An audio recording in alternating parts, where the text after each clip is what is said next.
उन्हाळ्यामध्ये लावू शकतो असं जर फुलाच्या झाडांचा विचार केला, तर नक्कीच आपण सर्वप्रथम नाव घेऊ शकतो ते म्हणजे गुलमोहराचं.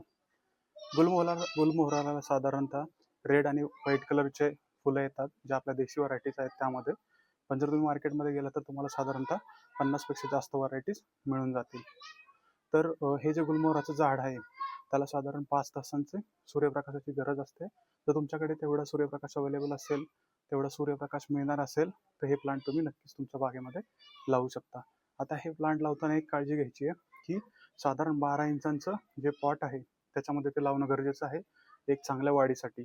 अगेन ते पॉट सिलेक्ट करताना तुम्हाला एक मेक शुअर करायचं आहे, की ते मातीचं पॉट असावं आणि जर नाहीच मिळालं तर ते तुम्ही प्लास्टिकच्या पॉटमध्ये सुद्धा लावू शकता.